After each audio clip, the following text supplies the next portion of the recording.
Now, ladies and gentlemen, there is a fact-finding panel that has been led by the former Delhi High Court Judge, retired Justice S.N. Dhingra, the former Delhi Police Commissioner, R.S. Srivastava, who've released a 64-page report. Now, this report alleges widespread discrimination and attempts to forcefully convert non-Muslim students and the faculty members at Delhi's Jamia Millia University.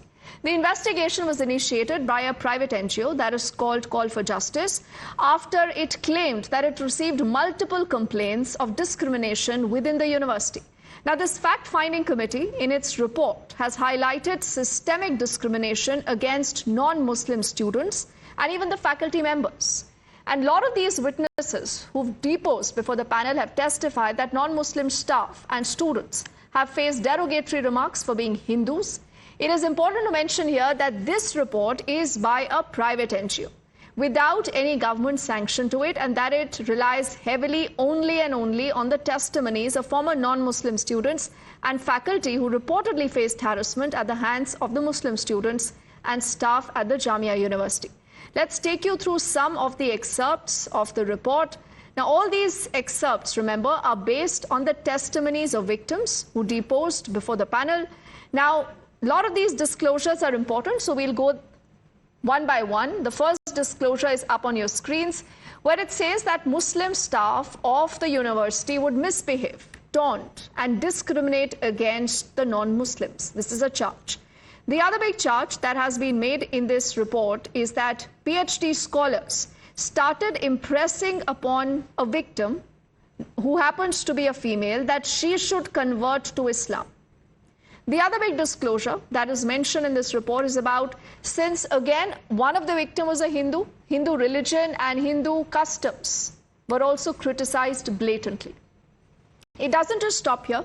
It goes on to say how promotion as an associate professor was stopped to again one of the victims here, since she refused to convert to Islam. Another big charge is that they, as in these people who are enabling this in the ecosystem there in the university, they expect women to become mistress of some Muslim faculty members. Again, a charge that has been made. It continues to talk about how psychological pressure was put on such people who again are non-Muslims to become Muslims. Now, the current administration at the Jamia Millia University has responded to these allegations that have been made in the fact-finding committee's report on these various instances of harassment faced by non-Muslims at Jamia. The current administration has accepted that in the past, yes, there were incidents of caste-based discrimination that were reported. They say this, and this happened under the previous tenures of the Jamia administration.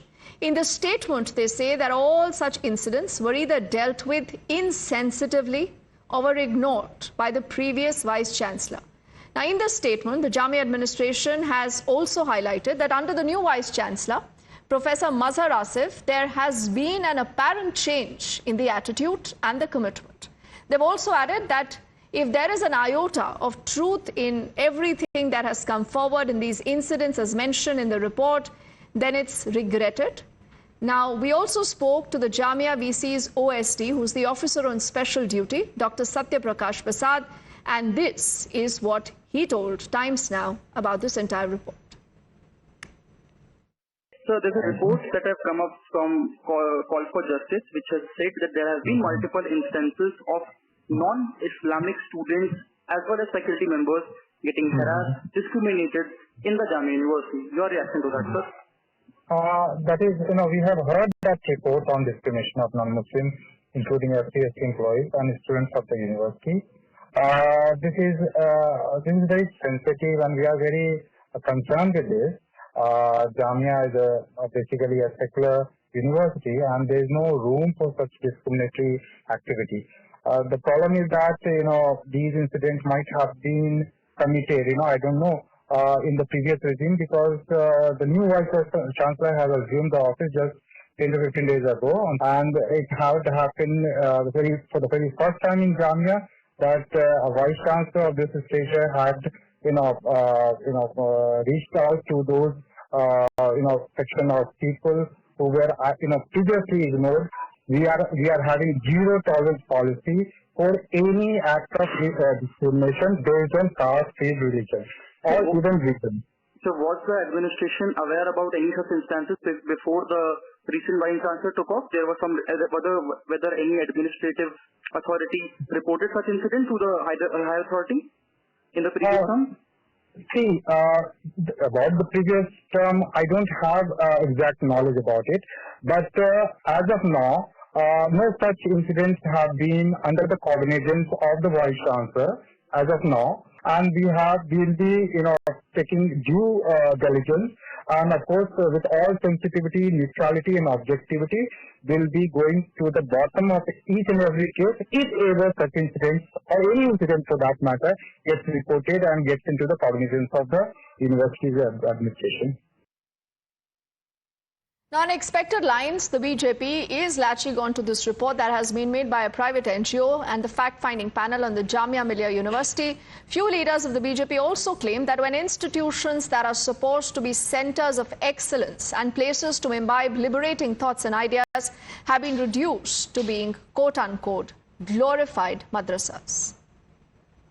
Call of justice ने एक बहुत बड़ी report सामने लेके आए हैं। बड़ा चिंता का विषय है, क्योंकि मैं जामिया मिलिया इस्लामिया को बेहद करीब से जानता हूं। मैं वहां का पूर्व में छात्र रहा हूं, और अगर इस तरह की चीजें पिछले 10-12 साल में सामने आई हैं तो ये बेहद खतरनाक है।